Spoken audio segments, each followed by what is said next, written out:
The great chamber of the Galactic Council was filled with beings from across the stars. There were tall creatures with skin like blue glass.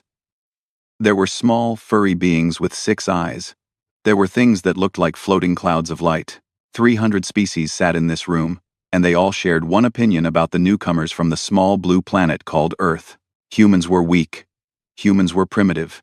Humans did not matter. Admiral Jack Morrison stood at the center of the chamber and tried not to let his frustration show. He was a tall man with gray hair and tired eyes. He had spent 30 years in the Navy, and he had faced pirates, terrorists, and hostile nations. But nothing had prepared him for this. The aliens were not hostile. They were something worse. They were dismissive. "Your request for trade partnership has been noted," said the council speaker, a creature that looked like a giant mantis made of gold. "However, Earth's technological level does not meet our minimum standards. Perhaps in another 1,000 years." Laughter rippled through the chamber. It was a strange sound, made up of clicks and hums and whistles from 100 different throats. But Morrison recognized it for what it was. They were laughing at humanity. He kept his face calm. "We understand. Thank you for your time." Behind him, Dr. Katie Vance clenched her fists. She was young, barely 30. With dark hair pulled back in a tight bun, she had dedicated her life to studying alien life. And she had dreamed of this moment since childhood. Meeting other species, learning from them, building bridges between worlds. Instead, she felt like a child being told to go away while the adults talked. Commander Ryan Cole stood beside her, his hand resting near his sidearm out of habit. He was a compact man, with a shaved head and watchful eyes. He did not like this place. Too many exits to watch. Too many unknown variables. His instincts told him something was wrong. The human delegation left the chamber and boarded their ship, the Horizon's Edge. It was a diplomatic vessel, lightly armed, designed for peaceful missions. They were heading to Verath Prime, a neutral colony world, to establish a small embassy. It was humble work. But Morrison believed it was important. Every journey started with a single step. The trip took 3 days. Verath Prime was a beautiful world, with purple forests and silver oceans. The colony there was home to several species who lived together in peace. The humans were welcomed warmly by the local population, who seemed less arrogant than the council members. For 2 weeks, things went well. The embassy was established in a small building near the main city. 47 humans lived and worked there. Diplomats, scientists, support staff. Some had brought their families. There were children playing in the gardens, their laughter mixing with the songs of alien birds. Katie spent her days meeting with local scholars, learning about their history and culture. Ryan ran security drills and tried to relax. Morrison sent reports back to Earth, describing slow but steady progress. Then the Kethari came. They arrived without warning. A fleet of 50 warships dropped out of hyperspace and surrounded the planet. The Kethari were reptilian creatures, tall and covered in scales, the color of dried blood. They had conquered 60 worlds and enslaved dozens of species. They feared nothing and respected no one. High Commander Zorath led the attack personally. He was massive, even for his kind, with golden eyes that held no mercy. He broadcast a message to the entire planet. "This world now belongs to the Kethari Dominion. All who resist will die. All who submit will serve." The local defense forces tried to fight back. They were destroyed in minutes. The Kethari ground troops landed and began their conquest. They moved through the streets with brutal efficiency, killing anyone who raised a weapon against them. Morrison gathered his people in the embassy. He sent an emergency signal to Earth and to the Galactic Council. He begged for help.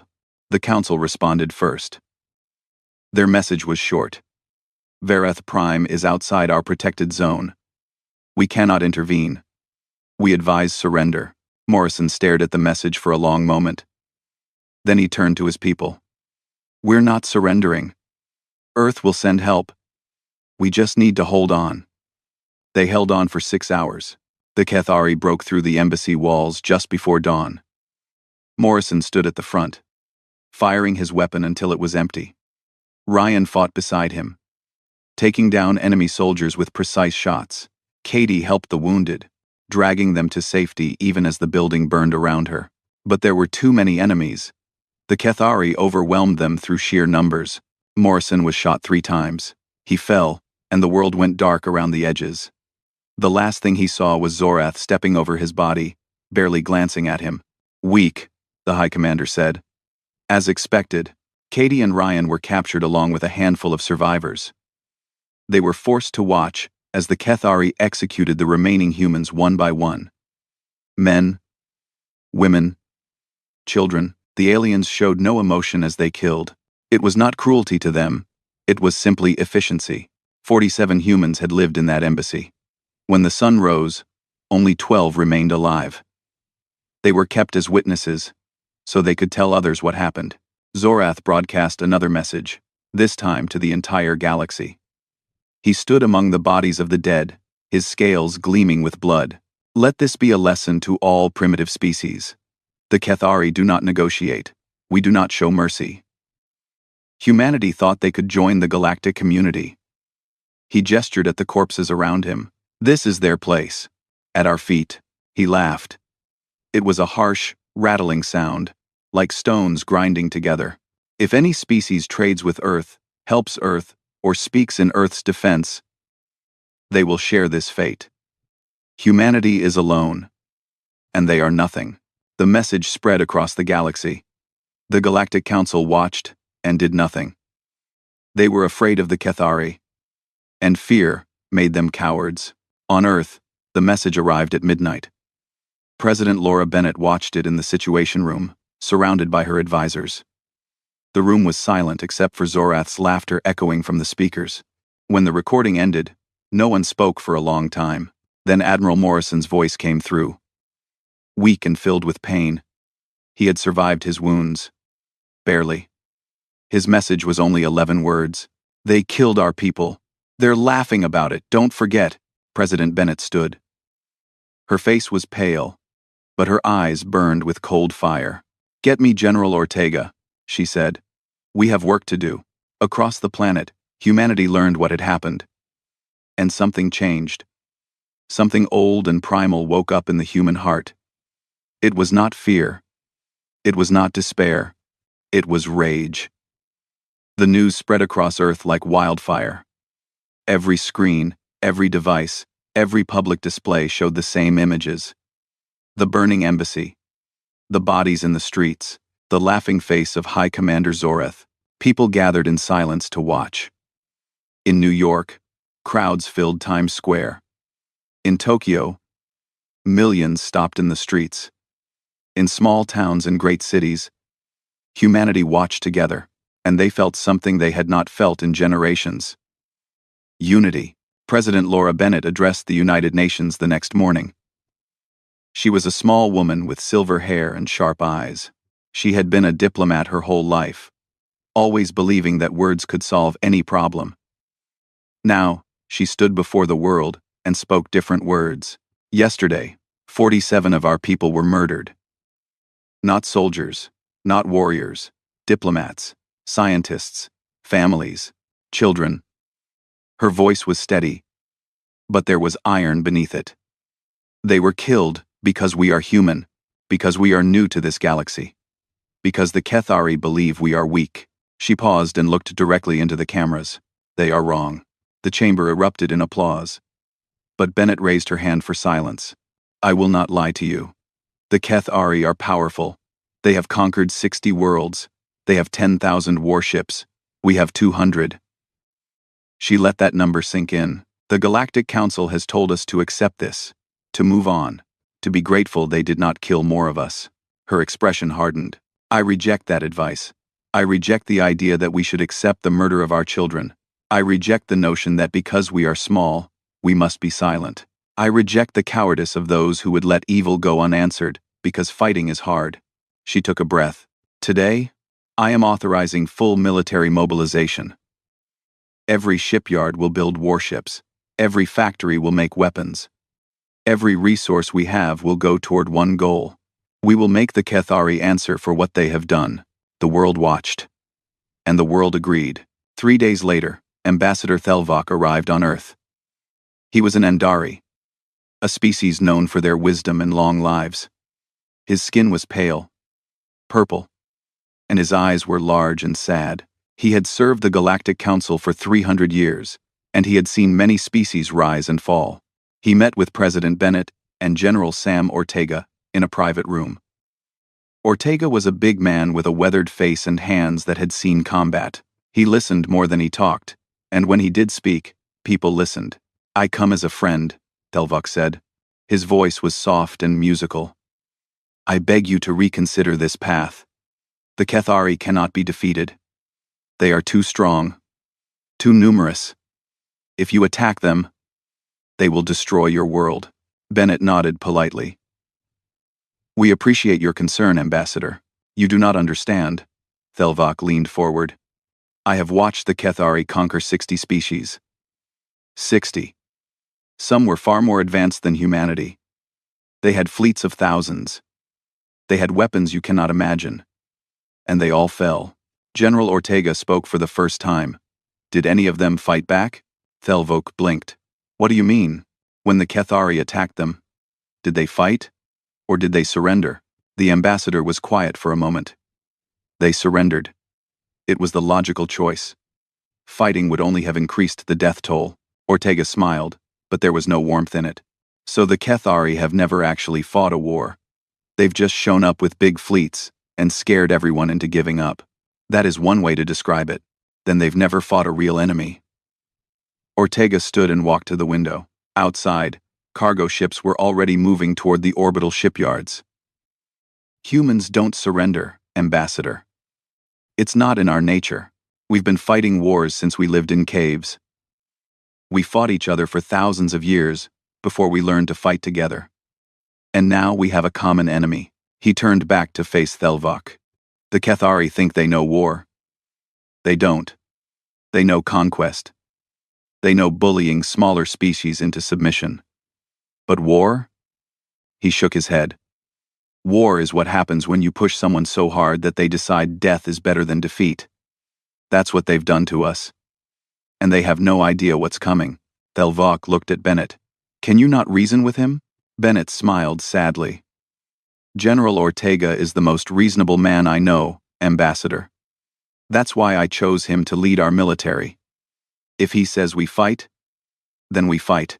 The ambassador stood slowly. "Then I wish you well, though I fear for your future. I will tell the Council that humanity has chosen war." "Tell them something else," Ortega said. "Tell them to stay out of our way." After Thelvok left, the real work began. Admiral Morrison returned to Earth, still recovering from his wounds. He refused to rest, spending every day at military headquarters, planning the defense of human space. Katie Vance worked with scientists to study captured Kethari technology, looking for weaknesses. Ryan Cole began training a new Special Forces unit, soldiers who would strike behind enemy lines. The shipyards worked around the clock. 3 shifts a day, 7 days a week. Workers who had never touched a weapon volunteered to serve. Scientists developed new weapons. Engineers improved old designs. Everyone had a job, and everyone did it. 6 months passed. The Galactic Council watched with confusion. They expected humanity to negotiate. They expected begging, pleading, desperate attempts to find peace. Instead, Earth went quiet. Human ships stopped traveling to alien ports. Human diplomats stopped attending council sessions. It was as if the entire species had turned inward, focused on something the galaxy could not see. High Commander Zorath grew impatient. He had expected fear. He had expected surrender. Instead, there was only silence. "They are planning something," his advisors warned. Zorath dismissed their concerns. "What can they plan? They are primitives, with primitive ships and primitive weapons. If they will not come to us, we will go to them. We will finish what we started." He assembled a war fleet, 500 ships, the finest in the Dominion. He would crush Earth and scatter the ashes across space. He would show the galaxy that defiance was futile. The fleet departed for the Sol system with great ceremony. Soldiers sang battle hymns. Officers dreamed of glory. They had conquered 60 worlds, and Earth would be the 61st. But as they traveled through hyperspace, something waited for them in the darkness ahead. Something they did not expect. Something they could not imagine. Humanity was ready. The Cathari fleet dropped out of hyperspace at the edge of the Sol system. 500 warships. Arranged in perfect formation, their hulls gleamed with the red and black colors of the Dominion. Each ship carried hundreds of soldiers eager for battle, though they expected no real fight. This was meant to be an execution, not a war. High Commander Zorath stood on the bridge of his flagship, the Endless Fury. He looked at the distant sun and the small blue planet that orbited it. So tiny, so fragile. He would enjoy watching it burn. "Begin the advance," he ordered. The fleet moved forward. And then the first ship exploded. There was no warning, no enemy vessel in sight. One moment the cruiser was there, the next it was a ball of fire and twisted metal. Then another ship exploded. And another. The darkness of space was suddenly full of light and death. "Mines!" someone screamed. "The entire sector is filled with mines," Zorath snarled. "Impossible. Our sensors detected nothing." "How?" Zorath. Zorath. Zorath. Zorath. Zorath. Zorath. Zorath. Zorath. Zorath.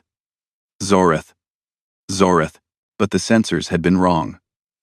For 6 months, humanity had been seeding this region with weapons.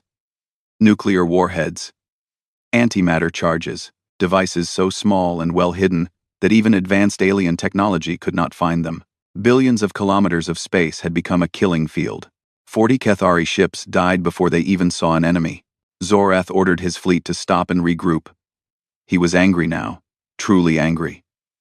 These primitives had surprised him. They would pay for that. "Find a clear path," he commanded, "and locate their fleet. I want to see them before I destroy them." His officers worked frantically. And then they found the human fleet. It emerged from behind the moon called Titan, using the gas giant Saturn as cover. 600 ships. Not 200.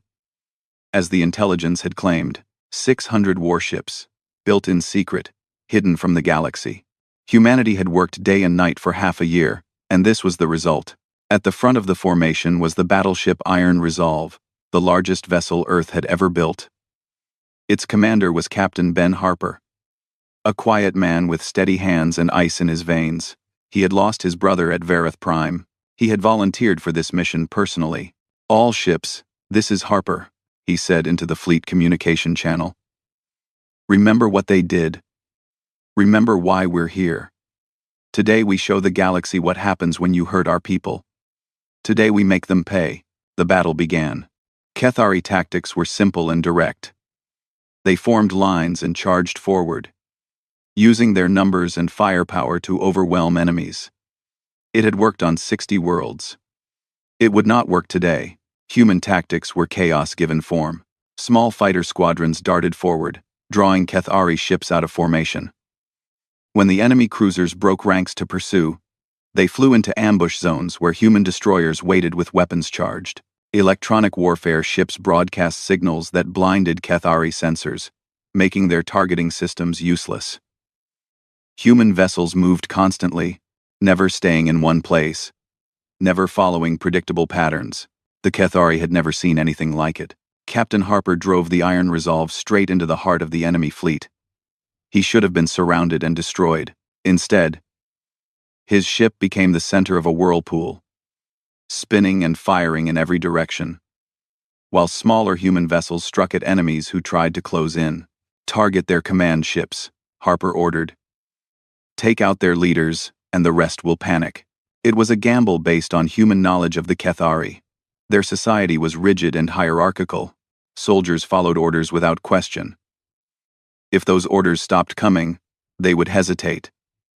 And in battle, hesitation meant death. One by one, the Cathari command cruisers fell. And just as Harper predicted, the enemy fleet began to lose coordination. Ships bumped into each other. Firing solutions became confused. The rigid formation that had been their strength became their weakness. But the humans had another weapon. Something the Kethari had never faced.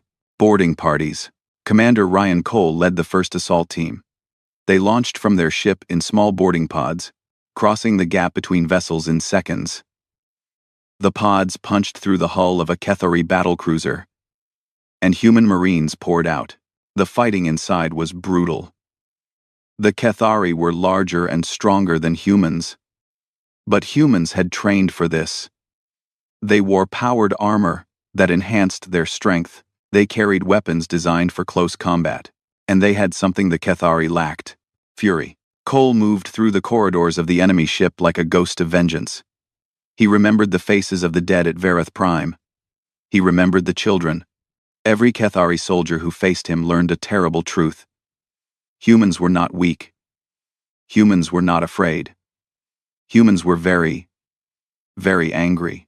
Within an hour, the boarding teams had captured 3 enemy warships from the inside. Other Kethari vessels saw their own ships turn against them, and fear began to spread through the fleet. Zorath watched his forces crumble and could not understand it. This was not possible. These were primitives, cave dwellers who had learned to build ships barely a century ago. How could they be winning? All ships, retreat, he finally ordered. Fall back to regroup, but it was too late for retreat. Human ships had circled around and blocked their escape routes. The hunter had become the hunted. The battle lasted 8 hours. When it ended, 312 Kethari ships had been destroyed. The surviving vessels, including Zorath's flagship, were surrounded and captured. 41 human ships had been lost. A heavy price, but far less than anyone had expected. Ryan Cole personally led the team that stormed the endless fury. They found Zorath on his bridge, standing among his dead officers, weapon in hand. For a moment, the High Commander considered fighting. Then he saw the cold eyes of the humans around him and lowered his weapon. "This is not possible," he said. "You cannot defeat us. We have conquered 60 worlds." Cole walked up to him, removed his helmet, and stared directly into those golden reptilian eyes. "You attacked civilians," he said quietly. "You killed children. You laughed about it. Did you think we would let that go? Did you think we would surrender like everyone else?" Zorath did not answer. "You made a mistake," Cole continued. "The worst mistake of your life. You gave humanity a reason to unite. A reason to fight. A reason to unleash everything we are capable of. And now you will learn what that means." He signaled his soldiers, "Take him. He has a lot to answer for." Back on the Iron Resolve, Captain Harper watched as the last Kethari ships surrendered. He felt no joy, only grim satisfaction. This was just the beginning. There were more enemies to face, more battles to fight. Admiral Morrison's voice came through the communication system. "Well done, Captain. But the war is not over. Set course for Kethari space. It's time to take the fight to them." Harper nodded and gave the order. The human fleet turned toward enemy territory. The galaxy would never be the same. The Galactic Council received news of the battle 12 hours later. At first, they did not believe it. The report must be wrong. The numbers must be mistaken. A primitive species with a handful of ships could not possibly have destroyed a Kethari warfleet. Then the recordings arrived. Footage from surviving ships showed the impossible in perfect detail. Human vessels dancing through explosions, boarding pods punching through armored hulls. The Endless Fury, flagship of the Dominion, captured by creatures the Kethari had dismissed as insects. Ambassador Thelvok watched the recordings 3 times. Each time, he noticed something new. The precision of human tactics, the ferocity of their soldiers, the absolute refusal to accept defeat. He had underestimated them. They all had. "What happens now?" asked a council member, his voice trembling. Thelvok shook his head slowly. "Now we watch. And we hope that when the humans are finished, they remember who helped them and who stood aside." In Kethari space, humanity's vengeance had begun. Admiral Morrison commanded the invasion fleet personally. His wounds had healed, but the scars remained. He did not try to hide them. Every scar was a reminder of why they were here. Every scar was a reason to keep going. "I want something understood," he told his captains before they entered enemy territory. "We are not the Cathari. We will not murder civilians. We will not massacre the innocent. Our targets are military installations, weapons factories, and warships. If it cannot fight back, we do not shoot it." Captain Harper asked the obvious question. "And what about the camps?" Morrison's jaw tightened. Intelligence reports had revealed something terrible. The Cathari did not simply conquer other species, they enslaved them. Across their empire, millions of beings lived in concentration camps, forced to work until they died. They had been forgotten by the galaxy. Abandoned by the Council. "We free them," Morrison said. "Every single one." The first target was the Cathari shipyard at Vorak Station. It was a massive structure that produced 50 warships every year. Morrison's fleet arrived without warning and opened fire before the defenders could organize.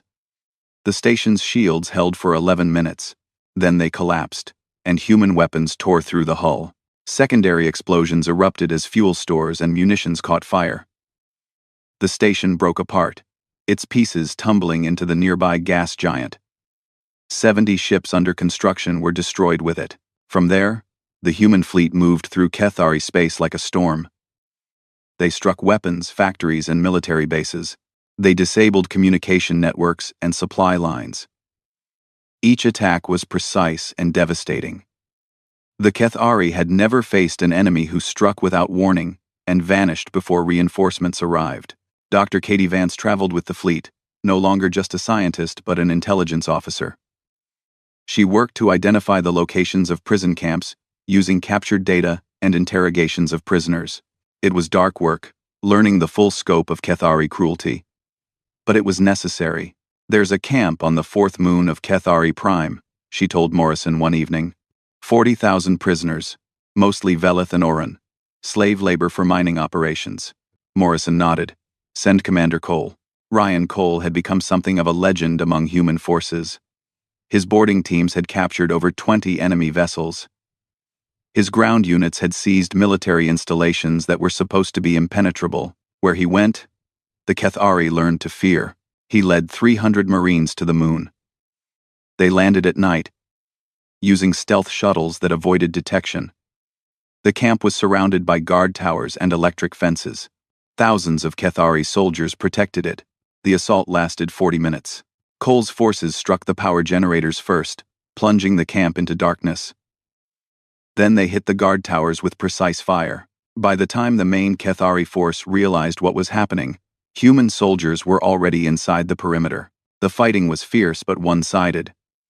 Cathari soldiers fought to the death, as they always did. But they were confused and disorganized, while the humans moved with practiced coordination. When dawn arrived, the camp was in human hands. Cole walked through the gates and looked at the prisoners. They were thin and scarred, their eyes hollow from years of abuse. Many could not stand.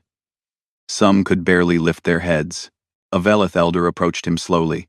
The Velith were delicate beings with silver skin and large eyes.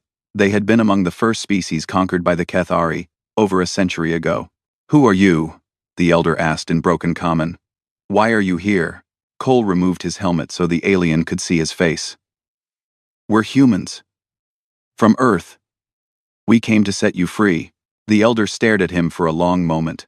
Then tears began to flow from those large eyes. "We thought no one would ever come," he whispered. "We thought the galaxy had forgotten us." "We didn't forget," Cole said. "And we're not leaving anyone behind." Over the next 3 months, human forces liberated 12 worlds. 2 million prisoners were freed from Cathari camps. Species that had given up hope suddenly found themselves with protectors they had never expected. Small beings with soft skin and strange eyes, who fought like demons and then treated the wounded with gentle hands. The Cathari military was being dismantled piece by piece. Their shipyards were rubble. Their weapons factories were ash. Their fleets had been hunted down and destroyed. What had once been the most feared empire in the galaxy was crumbling.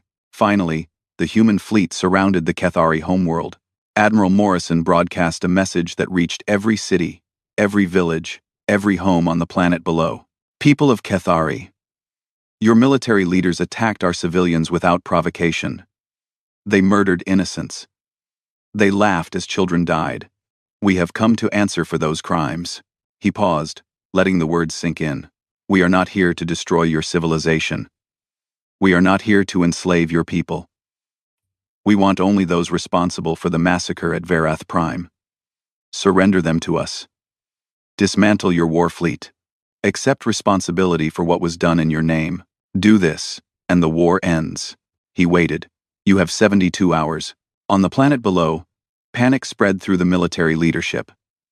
Some wanted to fight to the end. Others saw the fleet in orbit and knew that fighting was suicide. The civilian government, which had been powerless under military rule, saw an opportunity. Within 2 days, there was a revolution. The military dictatorship that had ruled Kethari for generations was overthrown by its own people. High Commander Zorath and 14 senior officers were handed over to human custody. The war was over, but the galaxy would remember. They would remember that a primitive species from a small blue planet had done what no one else could. They had faced the Kethari and won, not through cruelty, not through genocide, but through courage and justice and the refusal to accept evil. Humanity had arrived. And they were not to be underestimated. 1 year had passed since the massacre at Verath Prime. 1 year since the galaxy had watched High Commander Zorath laugh over human bodies. 1 year since humanity had been called primitive, weak, and worthless. Everything had changed. The great chamber of the Galactic Council was silent as Ambassador Thelvok rose to speak.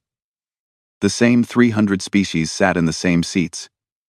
But their attitude was different now. Where once there had been dismissal and mockery, now there was respect. And for some, fear. I stand before this council to propose a change in status for the human species, Thelvok said. His voice echoed through the chamber. When they first came to us, we classified them as primitive newcomers. We told them their technology was insufficient. We laughed at their small fleet and young civilization. He paused and looked around the room. We were fools. No one argued. No one laughed. In the space of 1 year, humanity has accomplished what no other species in Council history has managed. They defeated the Kethari Dominion. Not just defeated, dismantled. They destroyed their military infrastructure, captured their leadership, and ended their reign of terror. 60 species were conquered by the Kethari over 2 centuries. Humanity ended them in 12 months. He let that sink in. But that is not the most remarkable part. The Kethari expected brutality in return for their crimes. They expected genocide, extinction, the destruction of their civilization. That is what they would have done. That is what they did do. To species across the galaxy. He shook his head slowly. The humans did not follow that path. They targeted military installations only. They spared civilians. They freed over 2 million prisoners from Kethari labor camps. They showed mercy to a species that showed none. A murmur rippled through the chamber. This, more than anything, had confused the galaxy. Humanity had the power to destroy the Kethari completely. They had every justification, but they chose justice instead of vengeance. I therefore propose that humanity's status be upgraded from primitive newcomer to major power, Thelvok concluded. And I propose that they be granted a permanent seat on the High Council, with full voting rights. The vote was unanimous. President Laura Bennett appeared on screen to address the council. Behind her stood Admiral Morrison, his uniform decorated with new medals. Dr. Katie Vance was there too, now serving as Earth's ambassador to the liberated worlds, and Commander Ryan Cole, who had declined promotion 3 times because he preferred to stay in the field. Thank you, Ambassador Thelvok, Bennett said. And thank you to the Council for this recognition. But I want to be clear about something. We did not fight for status. We did not fight for power or territory or glory. We fought because our people were murdered. We fought because the galaxy told us to accept it. And we refused. Her voice was calm but carried weight. We are not interested in building an empire. We have no desire to conquer other worlds or subjugate other species. We spent too many centuries fighting each other to have any appetite for that. But we will not be victims. We will not bow to those who think strength gives them the right to prey on the weak. She looked directly into the camera. Earth will be a friend to those who seek friendship. We will trade fairly with those who deal honestly. We will help those who ask for help. And we will protect those who cannot protect themselves. Her expression hardened. But let there be no misunderstanding. To anyone who harms human citizens, to anyone who targets innocent people, to anyone who believes that cruelty is strength, we have a simple message. What we did to the Kethari, we can do to you. Think carefully before you test us. The chamber was utterly silent. Thank you for your time, Bennett said. Earth looks forward to working with the Council. The transmission ended, and for a long moment, no one in the chamber spoke. After the Council session, Katie Vance traveled to the new embassy on Vareth Prime. The building had been rebuilt on the same site where the massacre had occurred. A memorial stood in the garden, listing the names of all 47 humans who had died there. She walked through the garden and stopped at the memorial. She had known many of those names. Friends, colleagues, a young assistant named Tim, who had just graduated university, a family with 2 little girls who loved to chase the alien birds. I'm sorry we couldn't save you, she whispered. But we didn't forget. We'll never forget. Behind her, footsteps approached. It was Admiral Morrison. His hair was whiter now, and he walked with a slight limp from wounds that had never fully healed. But his eyes were still sharp, still watchful. Beautiful memorial, he said quietly. Katie nodded. They deserve it. They stood together in silence for a while. Around them, the colony was rebuilding. New buildings rose where old ones had burned. Species from across the galaxy had come to help. The liberated slaves, in particular, had chosen to settle here. They wanted to be near the people who had saved them. What now? Katie asked. Morrison considered the question. Now we build. Now we prepare. The Kethari weren't the only dangerous species in this galaxy. Others are watching us, trying to decide if we're a threat or an opportunity. We need to be ready for either. Do you think there will be more wars? Probably. He sighed. That's just how the universe works. But maybe fewer than before. Maybe some species will think twice before attacking civilians. Maybe some will learn that strength isn't the same as cruelty. He smiled slightly. That would be something, wouldn't it? If we actually made a difference. Katie thought about the Velith elder she had met in the camps. The tears in his eyes when he realized someone had come to save him. The gratitude of beings who had been forgotten by the galaxy. I think we already have, she said. Back on Earth, Ryan Cole returned to his training facility. New recruits were waiting, young men and women who had watched the war and decided they wanted to serve. They looked at Cole with something like worship in their eyes. He told them the same thing he told every class. Forget what you saw on the news. Forget the glory and the medals. War is ugly. War is painful. War leaves scars that never heal. We don't fight because we enjoy it. We fight because sometimes there's no other choice. We fight to protect people who can't protect themselves. And we fight with discipline, with honor, and with restraint. Because the moment we become like our enemies, we've already lost. The recruits listened, and they learned. Years later, when historians wrote about this period, they called it the turning point. The moment when humanity went from a footnote in galactic history to a major player on the cosmic stage. The moment when the galaxy learned to respect the small blue planet and its stubborn, fierce, compassionate people. The Kethari had called them primitive. The Council had called them emotional. But the liberated species, the ones humanity had saved, called them something else. They called them hope. And across the galaxy, in whispered conversations and official documents, another name began to spread. A name earned in fire and blood and mercy. Dangerous. Humans were dangerous. And that was exactly how they wanted it.